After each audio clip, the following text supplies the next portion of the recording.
Good afternoon, everyone. Welcome back. This is episode 7 of Inside the Numbers. I'm Hunter Aschenbrenner, joined by Jake Auerbach. Today we're going to be recapping the last horrible week of MLB baseball at the Yankees and Mets and talking a little bit about the NBA play-in ending tonight. There's some stories with the Jets and the Giants, and then the NHL playoffs again kicked off as well. So, how about we get into it, huh? Yeah, exciting times right now. NBA and NHL playoffs getting ready to kick off just this weekend. Obviously, both New York teams in baseball are really struggling. And then the NFL draft is a week from yesterday from when we're recording this. So Yeah. getting really close. We're getting some more in-depth stories. We'll get more into that with the Jets, specifically Arvel Reese, David Bailey. We'll see what happens with Dexter Lawrence and the Giants. So really fun times right now. Yeah, and then that draft episode should be out. Our draft preview sometime next week before the draft, of course. Yeah. So I want to start on the Yankee side of things. As you said, the Yankees and Mets both struggling a lot right now. The Mets definitely more. The Yankees didn't have a good week either. They split a 2-2 series with the Angels, and they're actually kicking off a series right now with the Royals right now. They split the 4-game series with the Angels. Mike Trout was unbelievable. Him and Aaron Judge put on a show. 5 home runs for Trout, 4 for Judge. It was just unbelievable to see those two all-time greats just absolutely put on a show for everybody. Yeah, it's cool to see Trout performing at this level. You know how talented he is when he's healthy. It's just that's been the question for years. But I mean, he's finally showing off his younger self again, which is kind of cool. I mean, he's up there in the league leaders for homers, and obviously 5 against the Yankees. I think it was a record, right? Yeah, it was unbelievable. I think it was like the most at Yankee Stadium in a 4-game series ever. Right? Yeah, just absurd. He crushed everything. Yeah, it was really cool to see that. But the Angels actually look like a decent team. Their offense is They were solid. hitting a lot. They hit 13 Yeah. home runs in the series. Oswald Peraza was, of course, he had his revenge series, which was annoying. Joe Adell and Jorge Soler were really good. Ryan Weathers gave up 4 home runs. Luis Seal gave up a couple. The Yankee pitching hasn't been good as of late. And they've just, Garrett Cole, we'll talk about him, Carlos Rodon. They've got to be able to get to the points where they're going to come back. Yeah. I mean, the Yankees almost actually got swept in this series. It was I was going to bring that if, up. If Jordan Romano, I hate to put it on one guy, but Jordan Romano. It's Jordan Romano. Yeah, he basically gifted the Yankees 2 wins. Like, yeah, if that didn't happen, and in the second game, I know Stanton got robbed of an extra base hit, but then a dropped pop up started the rally. That doesn't happen. We're sitting here and they've lost 3 or 4 to the Angels, and it's panic time. They're under 500, and that is, I mean, yeah. Thank God that Jordan Romano gifted them 2 wins. Yeah, I don't really understand what the thought process is for the Angels. Like, he's been atrocious for the last. Yeah, I don't know. 2 or 3 years. It should be illegal to have Mike Trout still Mike Trout and have Jordan Romano as your closer. Yeah, I mean, it's always been with this, right? The Angels, though. Yeah, He's had Shohei, but I mean, just terrible. just never had a supporting cast. Yeah, But, so Joe Adell had a big series. yeah, he did, and then he had a grand slam off of Ryan Yarbrough in Game 4, which really sealed the deal for that one. But the Angels can he's hit. really become a good player, Joe Adell. Yeah, he has He's for really sure. rounded out his hitting a lot recently. Yeah, the Yankees, their offense kind of got going, hoping it was obviously terrible before in Tampa when they got swept. But Trent Grisham in Game 2 had the 2 home runs off the bench. In Game 1, I'm sorry. He had 2 home runs. Aaron Judge, of course, I said. Giancarlo Stanton, Ben Rice. Cody Bellinger's starting to show some signs of life. Jazz Chisholm hasn't gotten going still. Ahmed Rosario has started to play the majority of the time at third base. I thought that this would come as of late with him making the majority of starts, but with left-handers on the mound, I would think they'd always go back to McMahon because of the strong defense with Fried getting ground balls to third. But Fried was on the mound yesterday, and Rosario was starting at third over McMahon, and he is right now as well. I think I like that move. I mean, McMahon's just been really, really, really struggling to start the Yeah, season. I don't even know what his batting average is up to or down to right now since last week. I know it was under 100 though, which is just ridiculous to see. hmm Um, but I think it's the right move. I think Rosario lengthens the lineup more than McMahon does, even against lefties. for sure. And it's not like Rosario is a terrible defender either. Yeah, he's not great. I mean, He's he not didn't great, but really. He he's not didn't. he's not a liability in the field. Yeah, I mean, McMahon's definitely better, but No, when yeah, you're certainly. struggling as an offense, Rosario's got to play, and he's hitting. He's had Yeah, a very solid start to the year. yeah, definitely. So the Yankees, I said their offense, their pitching has really calmed down as well. Their bullpen, we know it wasn't a strong bullpen coming into the year, but the bullpen carousel, if you want to call it that, has really started up. They sent down Jake Bird after he got roughed up by Mike Trout. Yeri De Los Santos came up, then they used his pitch count and wasted his arm. He got sent back down. And then Angel Chavi, who they acquired from the Rockies over the winter, got called up. And then he, of course, also gave up a home run to Mike Trout. If there's a common theme here. So the Yankees bullpen, there's not many guys you feel comfortable with. David Bednar, a solid outing. So I'm not concerned about him. I think he's going to be fine. But it's Bednar, it's Tim Hill, Doval. You don't really trust. Fernando Cruz is hit or miss. I mean, he can come in and walk everybody, or he can be dominant. Brett Hedrick has been very good to start the year, so that's a very positive thing. But then you got Yarbrough, Blackburn, Chevy. Like, there's not many guys that you trust down in the pen. Yeah, I mean, it's definitely a concern for the Yankees the lack of arms that they have, um, in the bullpen.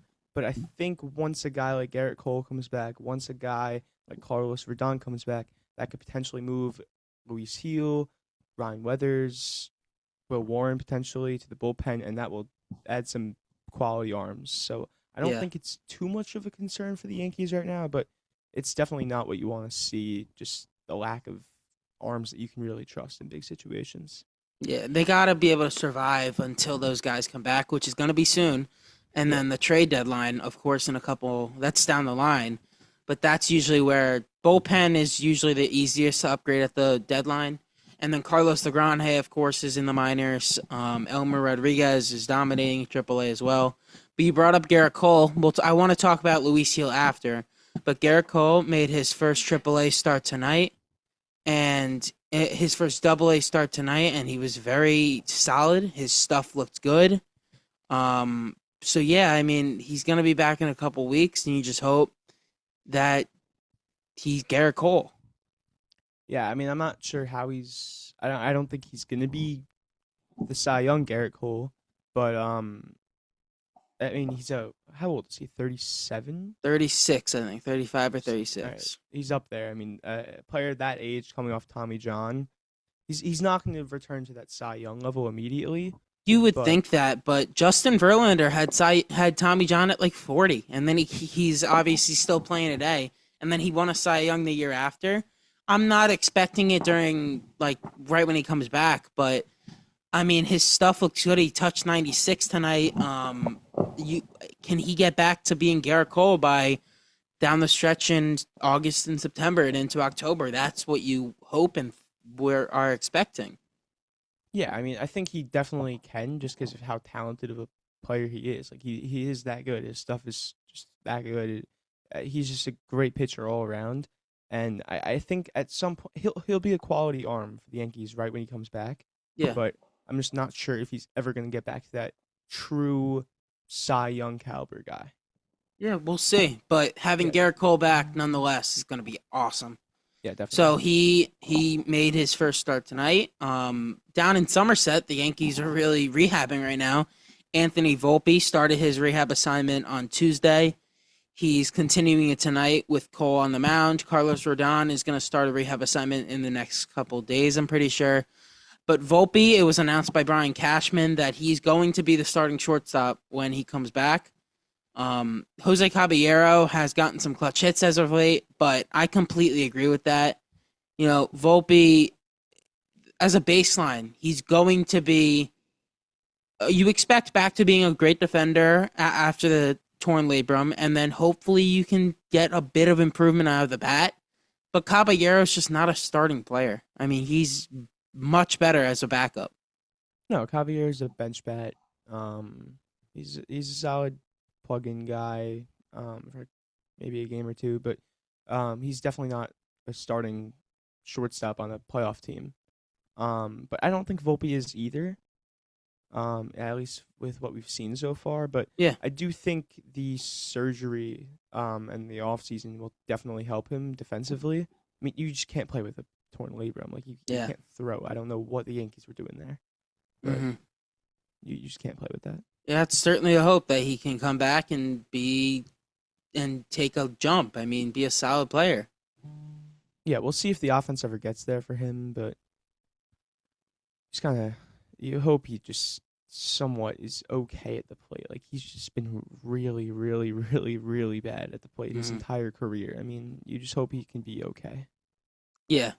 And then the last thing I want to talk about the Yankees, and then we're gonna talk a lot about the Mets. They're a mess. They're a mess right now. Yeah. Luis Gil, as we brought up, he can't stay in the rotation anymore. I would give him one more start, maybe, and then he's either got to go back down to AAA or he's got to move him to the pen. I mean, his stuff, it's not there anymore. I don't know what happened if it was the lat strain last year. Like his velocity isn't where it was in 2024. His stuff isn't at all across the board there anymore. Yeah. They have to be able to, if you can't find the mechanics from 2024, get him out of the rotation because he's not going to be good. Yeah, I think the best move would probably is send him back down to AAA because at the end of the day, he is still young. He is still someone that you want in your rotation for the future. I think rushing him right now and keeping him either in the rotation or in the bullpen where he won't really develop and get much better or really find his stuff again, I don't think that's the smartest move. I think sending him down to AAA for a little bit, maybe he can recollect himself, get his stuff back. Maybe he's not fully healthy. Maybe he's still recovering a little bit. I think sending him down to AAA would probably be the best move for him and the Yankees. Yeah, I mean that's the only hope would be if you push him to the bullpen if the stuff would play up, because if he's not going 5 innings and he's going 1 inning, could he get back to 101 miles an hour that we saw in 2024, which was dominant? But if he's not gonna, then send him down and get. I mean, Elmer Rodriguez is like. He has like a 1 ERA in AAA, and he's been dominant over the last year and a half. Yeah. Get him up here, and he will be able to get outs. Yeah, I'm just thinking for long-term future plans for the Yankees, not specifically this month or this season, but I think the best move for both sides and their futures would be to send him down. Yeah, for sure. I mean, he's not going to be able to stay in the rotation much longer when Cole and Rodon are back. Because obviously you have Fried and Schlittler. And Will Warren has been solid. I mean, Ryan Weathers has also been solid. So the clear, at least one of the men out are Gil. Yeah, I think Gil. I mean, so definitely staying. If the Yankees stay at a 5-man rotation, it's definitely going to be Fried, Schlittler, Rodon, and Cole. Yeah, and then that last spot, one of Weathers, Gil, or Warren. I would honestly say I don't think Gil even has a chance at it. I think Gil. If you have to choose one out of those three, it's definitely not going to be Gil. I could see it being Weathers. I could see it being Warren. I'd probably go Warren. I think Weathers out of the bullpen would be awesome. Yeah. I mean, even him as a starter is good, but I think I'd go with Warren. I really like him as a starter. Yeah, I think either Weathers or Warren is fine, but you can't trust Gil right now. Yeah, for sure. All right, so I want to now shift to the Mets. You can rant when you're talking about them. They have fallen to 7-13. They've lost 9 in a row. They lost their first in Chicago this afternoon. Kodai Senga got rocked. Nothing is going well besides Nolan McLean. I mean, the first thing I want to say is this team is absolutely horrendous. This team sucks. This team is awful. Second highest payroll in baseball, and the lineup is just terrible. Like, the lineup is awful. Like you look at the lineup and you have random guys just playing. Like Soto's hurt, yeah, sure, but like we have Jared Young hitting third, And now he's not and even there now anymore. he's on the IL also. But like MJ Melendez and Tommy Pham are both in the lineup. Like MJ Yeah, I mean, Melendez I has thought it actually been playing was well, but yeah, I thought it was crazy to see when they were playing when they got swept out of Los Angeles the other day.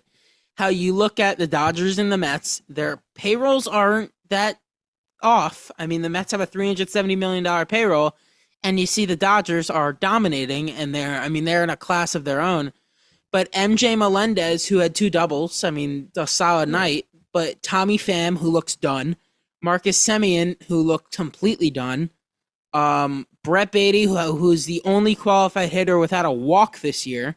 in the whole I league. mean, yeah, I mean, do you know how hard it is to have your on He's base at I percentage think lower than he's your batting average?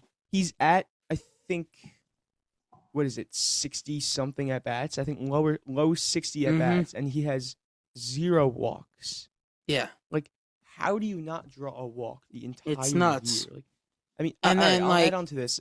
So you said Nolan McLean is really the only bright spot. I would say Francisco Alvarez has been a bright spot as well. yeah, maybe. He's been I hitting very mean, well. like you look at, I'm just with the lineup. You look at No, yeah, Francisco Lindor, who continues to make boneheaded plays in the field, and he's starting to heat up hitting wise, but like, I mean, still not hitting like Francisco Lindor. Lindor has been a guy throughout his career that is known Yeah. for being one of the smarter guys in the league. He doesn't make a lot of mistakes. He makes maybe one, two, or three boneheaded move all year. He's made what, four or five already this year, Something and like it's mid-April. obviously they were already losing 3-1, but in that Devin Williams inning, which he got smoked, and then the grand slam by Dalton Rushing, he just played back on a ball by Teoscar Hernandez and an Yeah. infield single. Like that's just unacceptable No, for a he's been guy who doing. wanted to be the captain of this team. Yeah, I mean, it's been he's forgetting how many outs there were. That was against the Cardinals. I mean, Picked he's off. been lazy on the bases. He's just not rushing any plays in the field. Like there was a time they could have turned two, and he just sit it back. He sat back, relaxed, Mm-hmm. chilling, and just lofted over the ball to second base. He rainbowed the ball over or whatever. Got the out at second. No chance to get the guy at first. And then Teoscar Hernandez, infield single, like on a Yeah. routine ground ball. Like Mm-hmm. that can't happen. Like he's just making mental errors. He's not hitting well. He's not doing anything well right now. And he's the guy that was the Mets captain. Like he's the Mets. He's the guy. Like when Soto's out, he's the guy. So you just need to see more from Francisco Lindor. Yeah, I mean, and then everyone else in the offense, like Luis Robert, I mean, he's cooled off. Mark Vientos, when was the last time that guy got a hit? Um, He got a hit today. Carson Bench is leading off. I mean, look, Benj has been hitting. Benj the last week. I will say this. Benj has actually looked better. I think he has 6 hits in the last week. Mhm. So he's starting to look much better, but not great. Yeah, He's been pushing the ball to all fields. He's making better contact, looking more confident in at bats. He's not getting so behind. And that's why the Mets are giving him a chance at leadoff. But yeah, I'll say this, that I said this earlier in the day. This is the exact path that rookie year Anthony Volpe took. Anthony Volpe, you think back to 2023 when the Yankees missed the playoffs. He was a top prospect in baseball, raked throughout the minors, didn't play much in AAA. Then the Yankees had a position of need at shortstop. He was given the chance to win the job out in spring training. Absolutely raked. Looked awesome. And then he's given the job, skips spring AAA for the most part, comes up, the offense isn't hitting. He's not hitting other than a bit. He's playing good defense. And then as they're just like grasping at straws to try and fix the team, they move the rookie to leadoff. It's the exact path that Volpe took as a rookie. And I yeah, mean, we've seen how it's worked for him. yeah, obviously. I mean, I still don't know if it was the right move to move him to the MLB so fast. That's what we I talked think about before opening day. definitely. I think Soto will probably be back next week. Yeah, on the When homestand, they on the said. homestand, yeah. So we'll see how Benj is playing up until then. But if he cools down from this little streak he has going on right now, then he probably will be the most likely one to get sent down, Yeah, AAA. I But think so. Like, MJ I mean, Melendez I maybe, think it Tommy changes a bit Pham. now. Like, you got Pham and Melendez in there Yeah, definitely. instead of like with the added injuries with Jared Young. Yeah. But I could see him being a guy that gets moved down. But I mean, uh, over the last week, he's looked better, so Hmm. I'll give him a little credit there. He's Yeah, I been mean, hitting a lot of singles. it'd be awesome for the Mets if he can get going. Just Yeah, anybody get obviously. going. Yeah, I mean the only one who's been consistently hitting all season is Francisco Alvarez. Yeah, And Luis Robert has been pretty on and off. He started off pretty good, then went a little cold and a little hot. Now he's a little cold again. Like he's just been on and off all year, but he's been solid. Um, and literally no one else in the entire lineup has been good. exactly. Like it's ridiculous. The bullpen's been bad recently, like really bad recently. Hmm. The entire rotation has just been inconsistent outside of Noel McLean. Yeah, and I want to talk about him. He is unbelievable, Noel McLean. Yeah, He's an absolute ace. I mean, going into Chavez Ravine and dominating the Los Angeles Dodgers, going toe to toe with Yamamoto, and I mean that's just it's absurd. I mean, he's gonna win a Cy Young one we day. see every single outing that he has the pitch overlays with his pitches and how they move. It's absurd. Yeah, I saw one of a slowed down video of one of his pitches today, and it literally looked like it teleported. Like it looked like a fastball, and all of a sudden it literally just cut in on the hands. Like Yeah. as a hitter, you can't hit him. Like Hmm. he's gonna win a Cy Young one day, just Yeah. because guys literally can't hit him. And it's becoming very fun. I mean, usually with the Mets and the Yankees, you think the Mets always bring up these great pitchers, Matt Harvey, DeGrom, and now McLean, it looks like. The Yankees usually buy their pitching and they bring up the hitting with Cano and Judge Yeah, and Ben Rice now. It's gonna be very fun to watch over the course of their careers, Schlittler versus McLean. Just they're similar in age. They're both unbelievable stuff who strike out a ton. Schlittler just struck out another to end the inning in his outing tonight. Uh, they're both young. They both like came out of like just come up to help the team and they've been dominant right away. yeah. I mean, I think both of them are gonna have outstanding careers. Um, I think McLean just throws wiffle ball pitches, Yeah, while and Schlittler's just Schlittler has the one of the high best. octane velocity. Yeah, he just has one of the best fastballs in the whole sport. Like, And it's multiple. Like yeah, there's he throws 90% fastballs, I'm pretty sure, and there's the overlay of course with the straight up four seam and the sinker and the cutter. There's so many different shapes of it. It's unreal, of course. yeah. I mean, they're both just fantastic players who are gonna have great careers with both teams. Hopefully, staying with Mets, McLean. But Yeah. And then outside of McLean pitching, I mean Clay Holmes has been very solid. Clay Holmes has been good. Yeah, David Peterson, no. Kodai Senga got smoked today. His ERA is nearing 9. Sean Manaya is gonna be back in the rotation, I'm assuming soon. Yeah, he has to be. Freddie Peralta's been solid, but like not the guy you traded for. Peralta had his most recent outing was his best outing of the year so Yeah, far. but Against I the don't think A's. he's been the guy you traded for as of late, I or mean, to start the year. he's had 4 starts, and 2 of them have been Yeah, pretty but solid. when you're looking at a team that's like drowning themselves, you're counting on the guy you traded for to trade 2 of your top prospects to try and right the shit, and he No, hasn't done obviously, that. but I'm not concerned about Freddie Peralta. Yeah, I mean, I it's mean, the entire team. I'm concerned about everyone on the Mets right now, just because Exactly. of how terrible this organization is. But I mean, I'll ask you this: do you think Carlos Mendoza will be fired by the end of April? Do you think there's any chance? I was gonna bring that up later.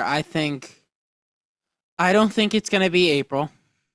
I think I would be very surprised, but the way we're going, if June 1st comes and Mendoza's the manager. Yeah, I think Stearns wants to hold on to him as long as he Yeah, he can. said today that Mendy's doing a great job. Yeah, Look, I mean, I don't think. I want to ask Stearns to define Yeah, to what's a great define great job? job. Like It's like Aaron define, Glenn saying he's going to take us to the promised land. Like, what do you? yeah, What's the promised land? What's a yeah, great job? They're 7-13. yeah. I mean, the promised land for the Jets is like 6-11, but Yeah, like he, is 7-13 a great job? I Like, want him to give me the definition of great job because what look, we're I watching don't right think, now is awful. I don't think this is on Mendy.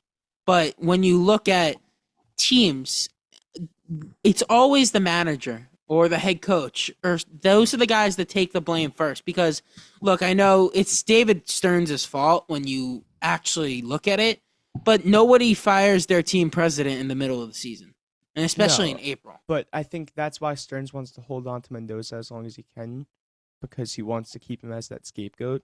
Yeah, And exactly. kind of Because who else do you look for?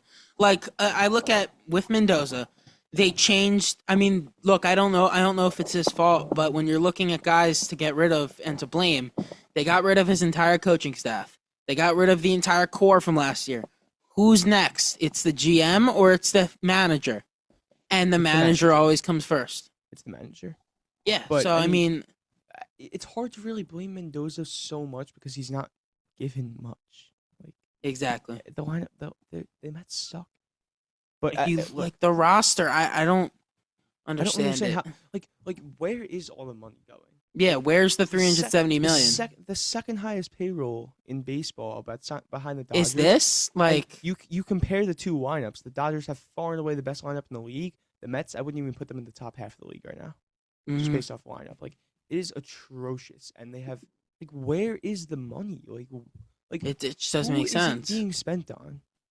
Yeah, I I mean, just look, $25 million is going to a long man who isn't that good, in Sean Manaea. They're paying Marcus. Mania has actually been great to start the year. Yeah, but So still, a long no, reliever is getting paid 25 million. no, he's going Marcus to be Semien. swapped with Senga probably within the next 2 weeks. Just Yeah, because I Mania's know been Mendy better. kind of left it open after today's game of him making his next start. Yeah. Marcus Semien's got paid a ton of money, which I will broaden this out to David Stearns now. Everything he has done has failed. David Stearns has not made a single positive move with the Mets. I think Soto was Steve Cohen. I've said that for a while. Soto was Steve Cohen. You look at obviously the 2024, what looks like the outlier. I mean, the pitching lab really kind of carried that, but nothing he's done at least this year when it was the heavily scrutinized offseason where they reset the core. Luis Robert's kind of been a plus, but like that was a lower end move with getting rid of Luis Angel Acuna. But like Jorge Polanco hasn't been good and he's been injured. Bo Bichette hasn't been great. Marcus Semien looks done. And Brandon Nimmo looks awesome. Exactly. And Pete Alonso had a clutch home run the other night, but he's gonna get going even though his He's obviously stats gonna aren't get going. great. He's that good. But you could say the same There's thing not a about Bichette. trust. Bichette obviously, but Bichette's gonna get Semien, going. You don't have that trust with. Jorge Polanco, you don't have the trust that he's gonna stay healthy. Like there's not a trust in this Mets team. Polanco needs to go on IR. Or sorry, IL. IL. Yeah, I don't get it. He's battling too many injuries. The Yankees just sent 1 yard. Or the Yeah, Royals. they did. Ben Rice? Yeah, it looks like him. Yeah. Ben Rice, 2-run home run. There we go. He's been unreal. He has. He is one of the best hitters. As I want to talk, we'll go back to the Yankees real quick. Yeah. How Aaron Boone doesn't play him every day. Look, I get it. I get it with Paul Goldschmidt. He's been very good versus left-handers. Ben Rice is just unbelievable. He's one of the top 5 hitters in the entire American League. Catch him versus left-handers. He was solid last year catching. Come on. I don't. Boone said he doesn't trust him behind the plate for a full. He's not ready for that. What? I don't understand it. I don't understand. He's not like a prospect anymore. How old is he? 25. He's 27. He's 27. Yeah. He's been in the league for 3 years. He's caught more than enough. He's ready. Yeah, just catch him versus lefty. I think it'll happen very soon. But you need that guy in your lineup every day. He's your second best hitter. Right now, so far he's been your best hitter. He's been the Yankees' best hitter all season. He's been a top 3 hitter in baseball so far. He's been awesome. I hate these managers that are so obsessed with the platoons and oh, the lefty-righty matchups. Play the best players, and you will Yeah. win more games. Like, Look, there's sometimes I agree with it with the Yankees, of no, course. Like definitely. Trent Grisham and Randall Grichuk. I mean, I'm Trent Grisham's not good versus lefties. Randall Grichuk's not good. Period. Even he's been bad to start the year, even though he Yeah. kills the Yankees out when he's not a Yankee, which pisses me off. But I'd play Grichuk over Grisham. I mean, just based off you're going off the guy that in his career has hit lefties more than the other. Yeah. Ben Rice, I mean, look, he's that good of a hitter. You have to play him. Ben Rice Paul has to be an Goldschmidt, everyday player. yeah, Paul Goldschmidt's got to play versus lefties too. The guy that's got to sit versus lefties is Austin Wells. Catch Ben Rice. Yeah, they're in a bit of a pickle when it's versus lefties because you need Stanton in the lineup, you need Goldschmidt in the lineup, and you need Rice in the lineup because he's just the best hitter in the Yankees right now. Mm-hmm. And there's just not much place to play him unless you put Rice at center. At center. Not At center. catcher. Please, At no. catcher. Sorry. At I don't think catcher. that would work. I got the seed in my mind. But at catcher, if you play Ben Rice at catcher, but then what do you do with Wells? He's not great versus lefties, but I don't understand what Boone is thinking. Yeah, I think it'll start to change. I mean, I think Ben Rice will start catching soon versus left-handers because it just makes sense. It has to. Like, for a lineup that hasn't been great so far, they're starting to get going, but he's a guy that needs to be in there every day, period. Yeah, definitely. All right, so back to the Mets, even though we got interrupted by that Ben Rice home run. The bullpen, as you touched on, hasn't been good lately. They made 2 moves. Craig Kimbrell is up. Dickie Lovelady got traded to the Nationals after being Dickie's DFA'd. Luis Garcia got DFA'd as well. Who was the second guy they called up? I'm not sure on his name. I've been away the last couple of days. I haven't been able to watch or really. I've lost interest, honestly. But yeah, I can get his name real quick. Hold on. Yeah. But Devin Williams gave up the grand slam, as I talked about. Luke Weaver hasn't been good. Yeah, I mean, the bullpen hasn't. Yeah, Weaver started off great, but his last 2 or 3 appearances have been awful. And Devin Williams, he had one really terrible start against the Dodgers, but that game was whatever already. It was not even a 9th inning save opportunity. Okay, so they called up Joey Gerber, and then he got placed on the IL a day later with a blister, and Austin Warren got recalled. It just popped in my mind. So he's the guy who's now at the back of that bullpen as well. And the guy they need, I mean, Brooks Raley, of course, he was going to give up a run, but obviously after that absurd McLean start, he then comes up and gives up a leadoff walk, and then he gives up the bloop single, but nonetheless gave up a run. Yeah, I was going to finish off your sentence. You were about to say the guy they need is AJ Minter. I'm assuming you're going to say? Yes, AJ Minter. Yeah, I think that's going to be I got distracted by the lefty. Yeah, I think that's going to be when is he expected back? I don't know. Has he started a rehab assignment at all? He started rehab. He threw a perfect inning. One perfect inning.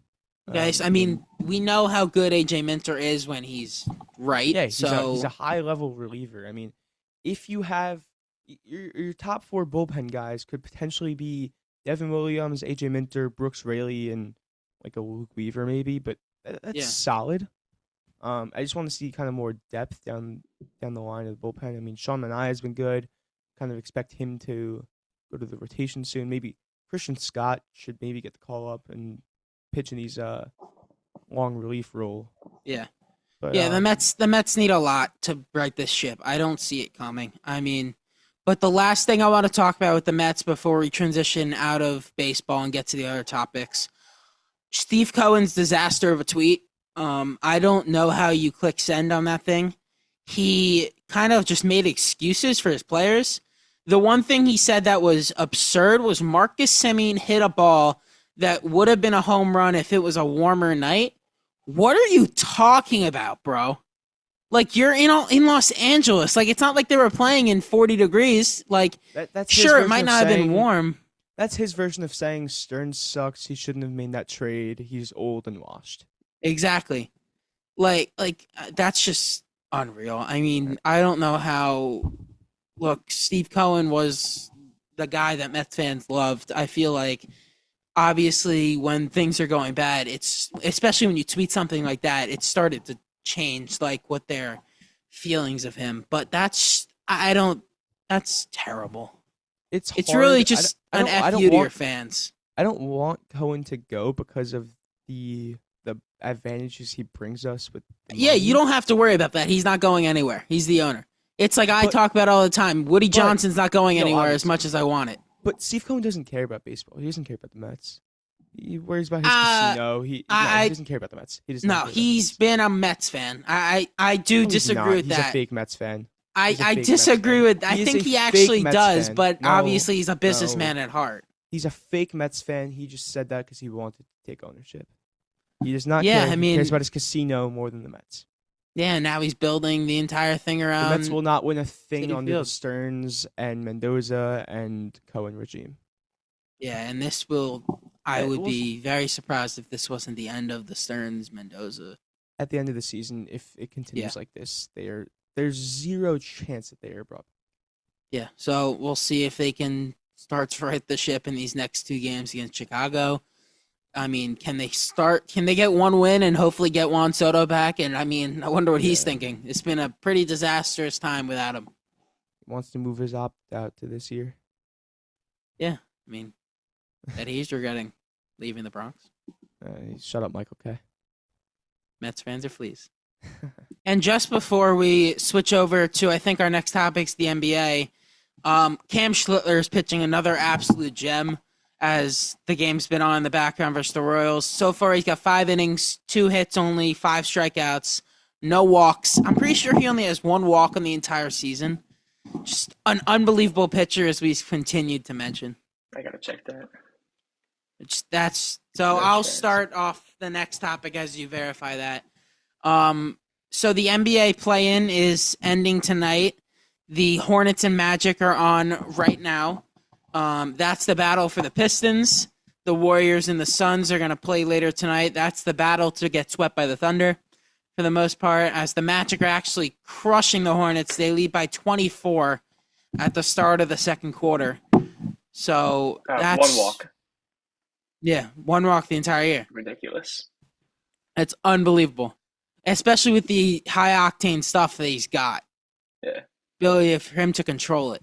So yeah, the Hornets and Magic playing right now. It's looking like the Magic are gonna win that, which I was really rooting for the Hornets. They're gonna play. What are the rules with that? So the winner of this moves on to the playoffs, and The winner of this out. goes and gets the 8 seed. They'll play the Pistons. The loser's out.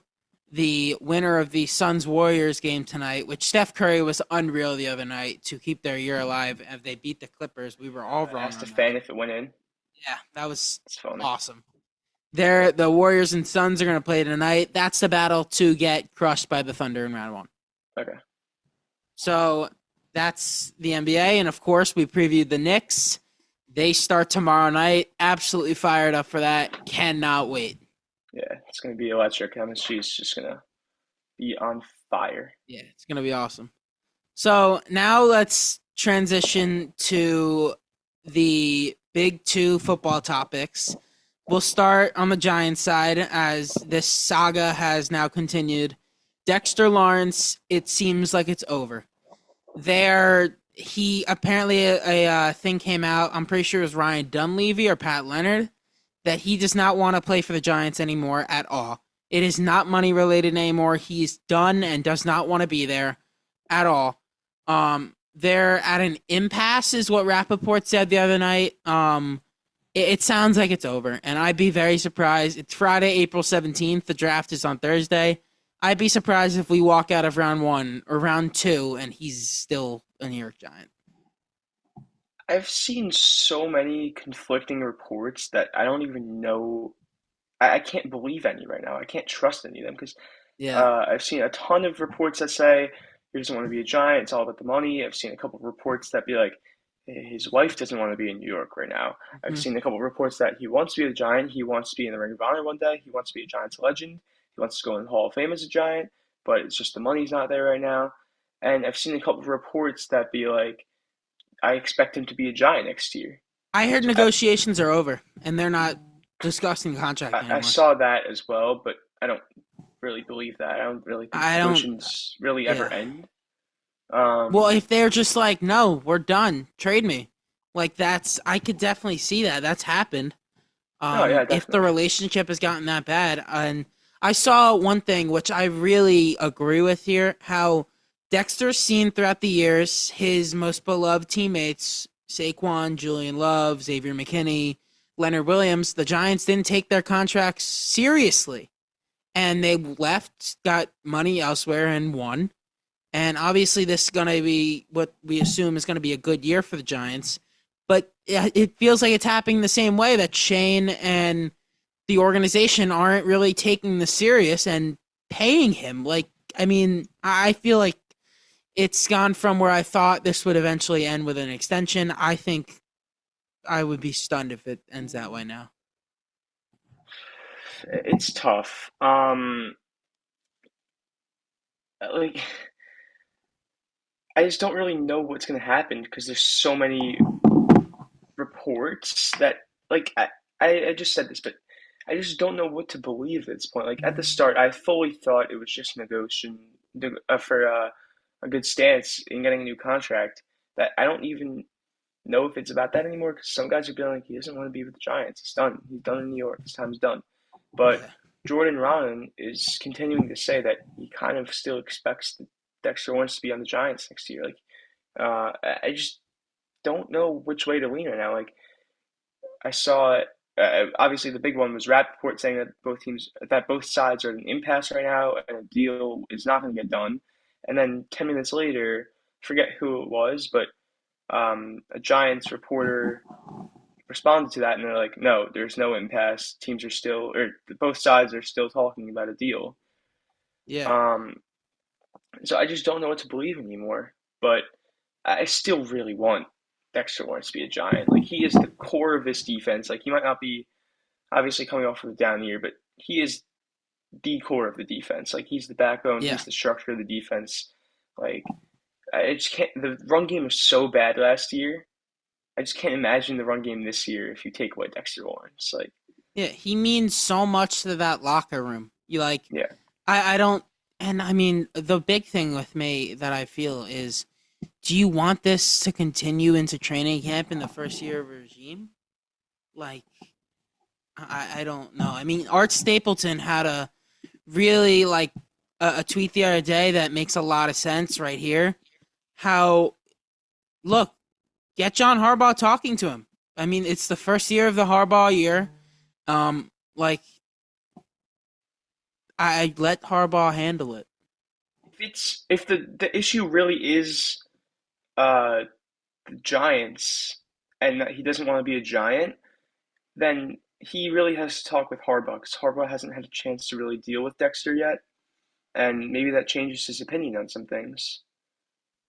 Yeah, Um, what just happened in the Yankees game? So I looks triple, like I a think, ball. Yeah, ball fell at the wall. Not double. really I don't sure know. though. I almost went out. I was watching it, but Yeah. whatever.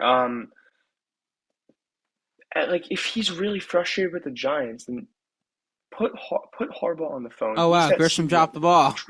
That literally just landed right in Grisham's glove. Huh. Wow. Ah, that's crazy. I mean, he was backing into the wall. It's a tough play, but I mean, Yeah. like literally hit Yeah. his glove. Let's get back on track though with Yeah, the definitely. Giants.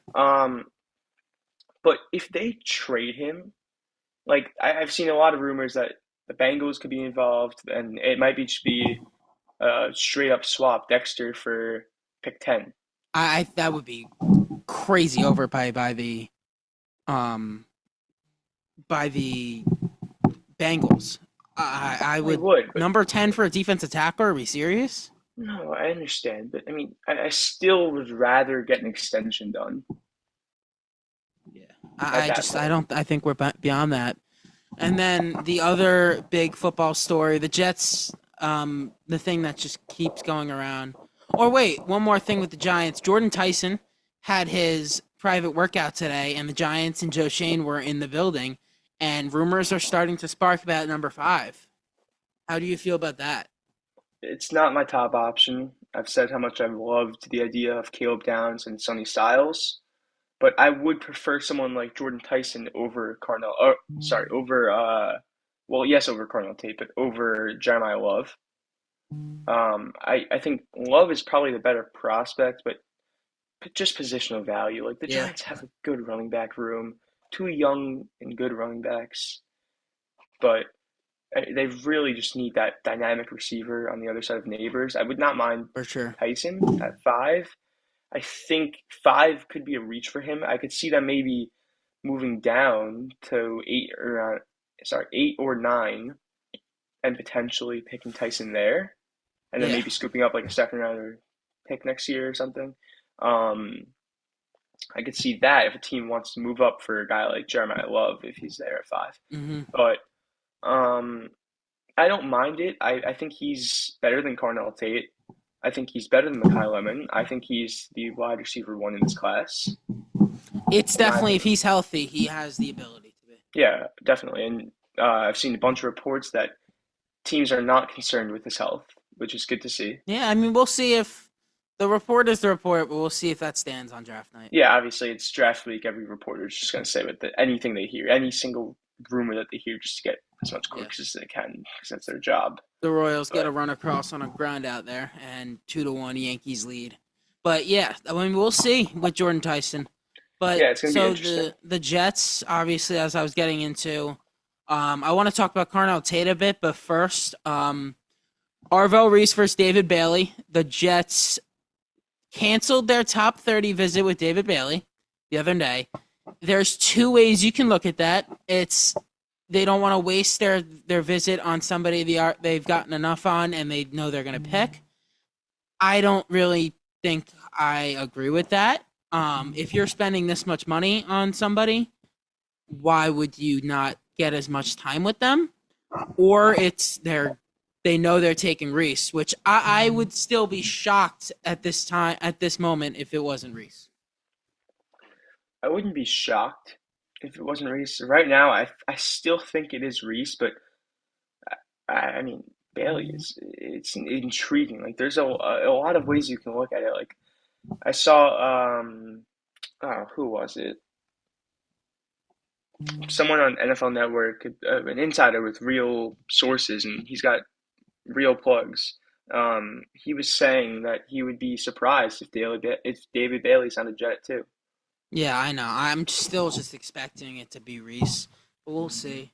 I don't at I'm this ready for the point. draft to be here, though. It's really just dragging on. At this point, I don't think it's a smokescreen though. I think it's too much True. buzz to be a smokescreen. Yeah, I mean, if I'll say this, if it ends up just being Reese, I mean, what a job by the Jets. Yeah, Get the obviously. entire world thinking something else. But the thing I want to Do you talk, think? All right. Do you think a trade down would be potential? So let's say, I I'll think give a if the Jets hypothetical had their way, they would be able to trade down to like 4 or with the just Titans. 4 If or the 5. Titans, let's say the Yes, Titans are obsessed with David Bailey, and this whole thing is a smokescreen. They're going to take I Reese think they McField would. unless they want to trade. Unless the Titans want to move up for Bailey because they love Bailey that much, and they move from 2 to 4, and could still potentially get Reese at 4 potentially. Yeah. The thing, I would think the Titans would want to move up for Love if they think the Cardinals are going to take him. But I don't think anyone's going to want to move up without a quarterback there. So I think if the Jets had their way, they'd be able to do that. But I don't think it's going to happen. But I want to talk about Carnell Tate specifically. We know the most mocked position for the Jets at 16 is wide receiver. But it is widely expected that the top 3 are going to be gone by 16. Maybe Lemon or Tyson falls there, but I don't think so. Uh, there's been a lot of smoke over the past couple of days of the Jets moving up to 7 or 8 to go get Carnell Tate. He fits perfectly next to Garrett Wilson. And look, I've said this for a while. I think Makai Lemon is the best receiver in this class. I think he's going to be very reliable as a player, and I would take him 1,000% if he was at 16. But Carnell Tate fits the Jets perfectly, and I would be very happy if they went package 16 and 44 to go get him. Yeah, I think that makes a ton of sense for the Jets. Carnell Tate on the opposite side of Garrett Wilson, like that's And Adonai Mitchell makes mixed sense. in, then you add another weapon in there, wide receiver 4. Sounds That's good. you're really giving Geno weapons, but more down the line, the 2027 rookie weapons. I think it would really work for them. And I think 44 is definitely a pick that they could trade because they do have 33. Yeah, you trade down Um, from 33 and you recoup that asset. yeah, definitely. So I don't think it's a bad idea for the Jets. They need to do some research around the league, make some calls to see if a guy like Lemon is going to fall to 16. Yeah. I think that they're better off just staying at 16, taking Lemon instead of giving up that 44 to move up and take Tate. Yeah. So they just have to do some calls around the league, do some research. Obviously, it's hard to predict a guy that's going to Yeah, fall to 16 or anything can not, but change on draft night. yeah, definitely. So I think the smartest move for them would be to wait until draft night and maybe just see how the board falls. Like, I Mhm. think if you're looking at pick 8 and all three receivers are still on the board, there's zero reason to move up. But if you're looking at pick 8 and Tate and Tyson are both taken, like I think right there you can make a move for Lemon at like 9 or Mhm. 10. Yeah, we'll But have our full draft preview episode coming next week, as I said. yeah, And then I want to close out this episode with the NHL playoffs, or the Stanley Cup playoffs, more formally called. They're getting going. The bracket is set, and similarly to what we did with the NBA the other day, I want to go through the series and make predictions for them. You're more knowledgeable with hockey, so I'm going to read off the series one by one and then give me your prediction, and then I will combat that with mine. So let's start off in the West. The Colorado Avalanche are going to face the Los Angeles Kings in round one. The Avalanche, the President's Trophy winner, right? Colorado was the best team in the league. They're loaded. It's hard not. You're pretty crazy if you're not picking Colorado in the series. The Kings could be a sneaky team. I mean, they traded for Panarin, um, but Kevin Fiala out for the season really sucks for them. Kings aren't a bad team. It's just I don't think you can really pick against Colorado this early. I'm going to take Colorado in 5 here. Yeah, I mean, I would love to pick Panarin. I love him as a player from his time with the Rangers, of course. I think I agree with you. I'm gonna go Colorado in 5 or 6. I'm probably leaning 5 though. Yeah. Next we've got in the West the Dallas Stars and the Minnesota Wild. This series is going to be insane. These two Yeah. teams both have Stanley Cup potential. Both teams are just loaded. Both teams have so much depth and star power. Kaprizov, Quinn Hughes, Matt Boldy, and then you look at Dallas, Jason Robertson, Wyatt Johnston, Mikko Rantanen. Like this series is just loaded with stars and depth, Mm-hmm. scoring, speed, physicality. Like this series is going to be awesome. And it kind of sucks that it's a first round series because one of these cup contenders are going home early. Mm-hmm. I'm going to take Dallas in 7. I really just love how Dallas plays. I really love their forwards. They're very deep, and I think they have some more experience in the playoffs than Minnesota does. But I mean, Yeah. this is going to be a fantastic series. I'm going to take Dallas in 7. Yeah, it's gonna be awesome. I feel 7 as well. I'm gonna go with Minnesota in 7. It's gonna come down to the little things, and I'm just gonna pick Minnesota in the margins to find a way and come out of this. But two great teams for Yeah, sure. And then the Golden Knights and the Utah Mammoth. this is an interesting series. I think Utah is actually a very underrated team. Very young. Um, Obviously, coming into the NHL in the last couple of years. yeah, definitely. Well, the Coyotes, but Yeah. transitioning to Utah and Yes. whatever. Um, Vegas has ridiculous playoff experience, led by Mark Stone, who is Yeah. one of the best playoff performers of this generation. I'm going to take Vegas in 6 here. I just think the old experience of Vegas will outduel the young, inexperienced Mammoth, but I think Utah is a cup contender in the next couple of years. I think Clayton Keller, JJ Peterka, two awesome players. Logan Cool, he's great. That's a really good team. But I'm going to take Vegas in 6 this year. Yeah, I don't think Utah will be able to pull this one out. I'm gonna go Vegas. I think Vegas in 4 or 5. Wow. I usually go away from giving a sweep of 4, but Yeah. 5 because you give them one of the games. But yeah.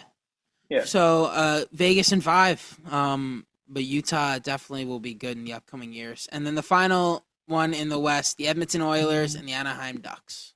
So this is the first time Edmonton hasn't played the Kings in the first round in like 4 years or something. Mm-hmm. So it's gonna be weird not saying that. Edmonton's won like every year, but Uh-huh.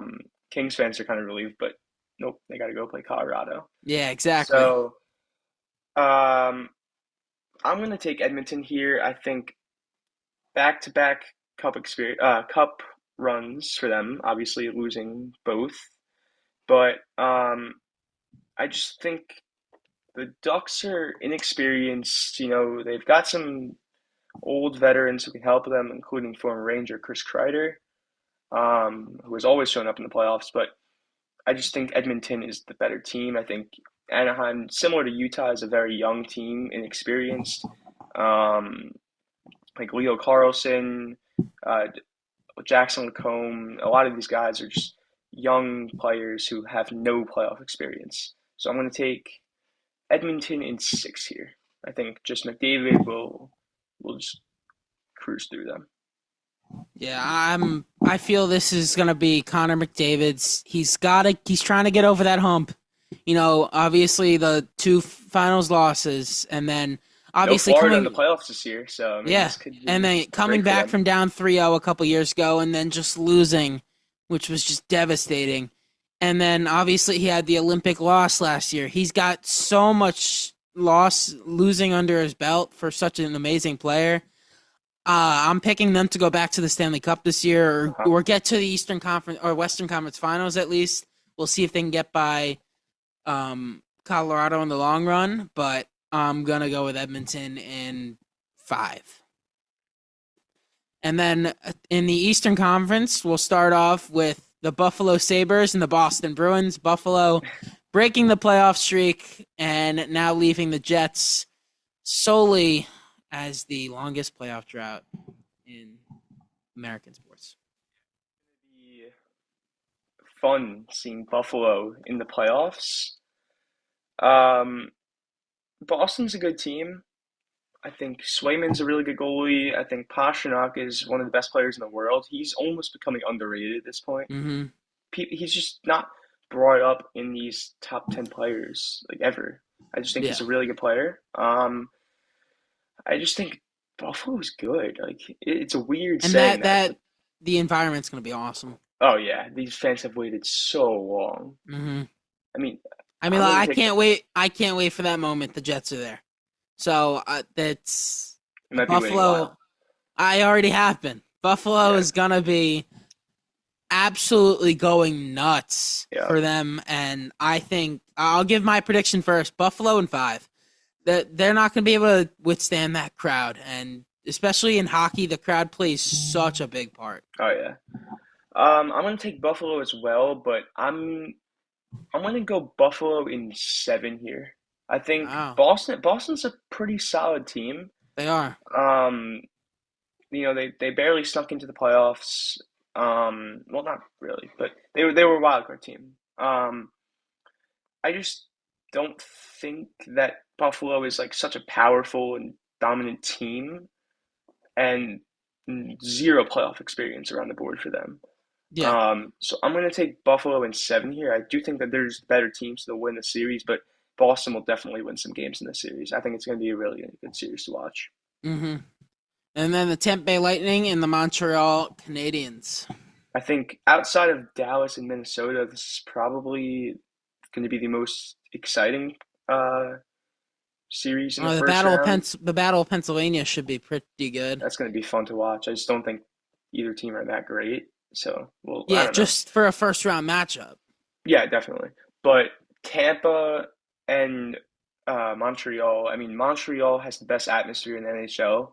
Like, they Mm-hmm. are ridiculous. I went to a Rangers game in Montreal last year, regular season game, and it literally felt like a playoff atmosphere. It was nuts, so just how loud it is there. Um, I think Montreal is a really good team. I think Tampa is a really good team. I think this one's going to go 7 games as well. I'm going to take Montreal in 7 here. I just think they're they're just a better team, I want to say, but I don't know. This one could really go either way. I think it's going to go to distance. It's going to go 7 games. I'm going to take Montreal though. Yeah, I'm gonna side with you, Montreal in 6. Though I mean, the crowd I said plays such a huge part. And a quick interruption before we get to the next topic or next game.